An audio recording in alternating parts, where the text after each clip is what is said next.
Greetings to all you BrickForge fans and customizing enthusiasts out there. I welcome you back to another episode of the Customizing Corner.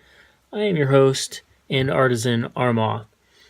Today, I went out and purchased one of these cool new Spinjitzu sets from Ninjago. And this was Nia. And I really liked her color scheme. And I don't know, sometimes I have fun tossing these things around the floor.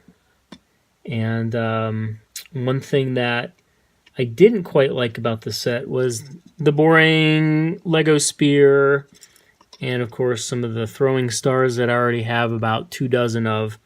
So today I wanted to create a custom weapon for Nia, an Asian weapon. There's not enough Asian weapons out there. So this one can actually be created out of an existing BrickForge weapon. We are going to convert the BrickForge Dragon Sword into a pair of Chinese butterfly knives. Now, before I get too intimidated, this is really only a level 2 or 3 out of 5 on the customizing scale. So I'm going to gather my tools together and I will take you through it. And I think you'll find out it's relatively simple. Okay, so the first thing we need to do is we need to cut off the jagged part of the blade. And for that, we're just going to use a rotary tool with a cutting bit. Of course, I have my trusty Proxxon rotary tool. So you can kind of see, I just want to nip it right about there, because I want as much length as I can keep off the dragon sword. So here we go.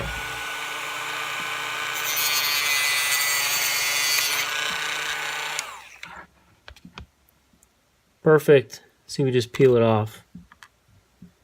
And then just take the burrs off with the finger. So we have this nice straight edge on the dragon sword. We can toss the excess away. We probably don't need it for now unless we're going to kit bash another weapon at a later date. And as you probably guessed, the only thing left to do is just round off this edge. Now I do want to show you that the blade, the rounded part, is facing the hand guard. Okay, and the straight edge remains on this side. So we want to get that right. Otherwise, our butterfly knives will not only be historically inaccurate, but you may accidentally end up with a pair of mismatched knives. So for that, we're going to swap out the cutting tool bit. Actually, you know what? Let's keep that on. You may find it somewhat handy to just nick that and angle it a little bit.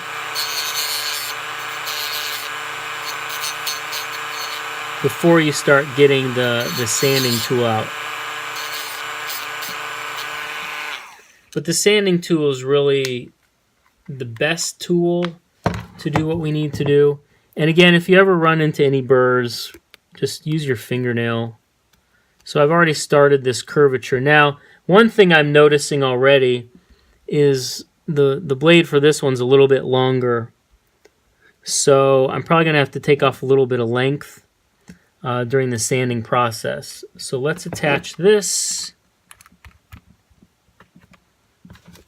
Okay, and I'm going to sand down a little bit, and I may skip part of the video so you don't have to wait forever.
Okay, so as you can see, our length is about correct.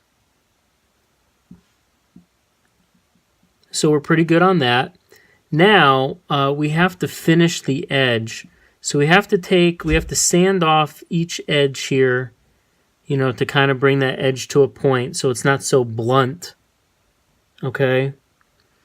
So I'm going to use the same sanding tool, the same sanding bit on the rotary tool, and work each side until I get to a happy thickness to where it actually is a believably a sharp blade, although it really is only ABS plastic. So hang on for a few more minutes and I'll show you how it's done. Also, it's a good time to stop and mention that you really need to be wearing goggles when you do this.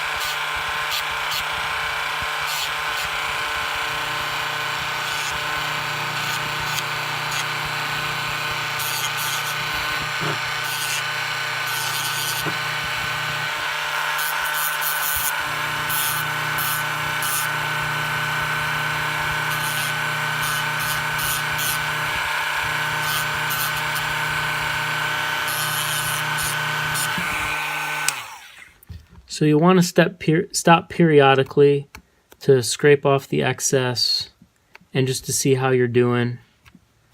You have to watch that bit though, because sometimes it slips off and it wants to take some off the top and you end up with a really short blade.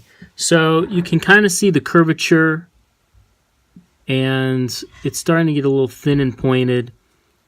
So I'm going to work this just for a few more minutes here.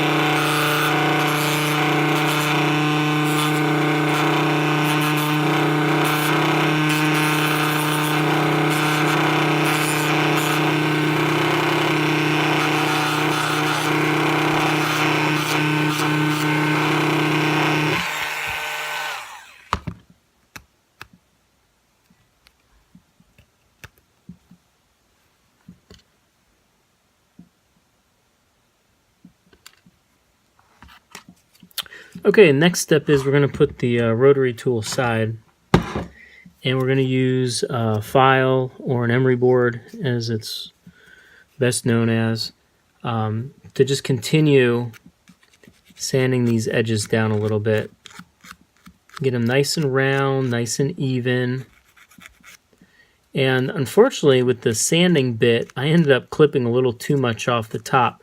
So now I ended up with a little bit shorter of a knife than I originally intended, and I probably did a little more sanding than I needed on this blade. So it's not going to look exactly like the other one, but I think once it's polished, I'll be okay.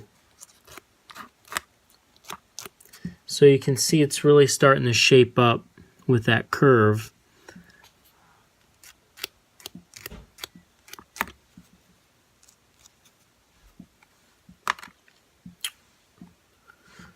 All right, actually it looks pretty good. If I hold them both next to each other, they're really not that far off. I think it's pretty believable. So what you want to do is there'll be a little bit of sanding residue on the plastic, and I would just find a nice polishing agent to make this look smooth. And believe it or not, it's pretty easy. I actually use window cleaner. A brand name might be Glass Plus, and I just put some on here and then I'll use my emery board and then a paper towel, and I'll just kind of buff it out. It'll end up looking pretty smooth. Okay, so I went ahead and got some window cleaner. I ended up polishing them up a little bit. Let me just turn this around and see if I can't get a much closer look at this. Okay, so here's a close-up of the butterfly knives with a polishing agent on them.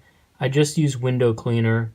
So now they're nice and shiny. They have that beautiful edge on them. And they're that wonderful pearl dark gray, or what we call steel color. And it's actually not very hard. If you want to add a little bit of color, you can just use a silver Sharpie to color the edges and make it two-tone. As a matter of fact, I'll put the camera back on its mount and we'll do that real quick together. Okay, so we'll just leave the butterfly knife in Nia's hand, and you're just going to take that silver Sharpie and you're just going to go over the blade portion of it. Now, you can obviously use a paintbrush and silver paint if you want. That may work better. Sometimes Sharpies will smear that color and it won't be very even. Sometimes it takes a few coats with a Sharpie, and of course the steady hands. Now, unfortunately, my lighting isn't perfect and it is getting a little dark outside, so I don't have as much light coming inside the window. So you may not actually be able to see the two-tone, but hopefully I can take a better picture and better light and append that to the end of the video or on the cover of the video, and you might see how cool this looks. So let me swing it back around and give you one final look at the butterfly knife now that I have some silver on it. So as you can see, the blade in Nia's left hand is much more brighter in silver. It actually matches the metallic silver on her tunic, which may actually be a steel print, but I think the steel-silver combination works really well for this particular customization. If you want different colors, BrickForge has bronze handle, dragon swords, reddish brown, gold, and I think there's a silver one out there too. So you can have your choice and get out your own tools, and I'd really like to see what you come up with. It's really not that difficult. And as I kind of pan around, there's a few more BrickForge customizations that I want to do for some future videos. So stay tuned, and in the meantime, keep on mising. Oh yeah, and if you need a better way to display your spinners, they're a little wobbly, check this out. BrickForge Hexabricks. Attach this to the bottom. Boom. Sits right in the base. Won't tip over. Works even better if you put the flat piece on the bottom. Beautiful.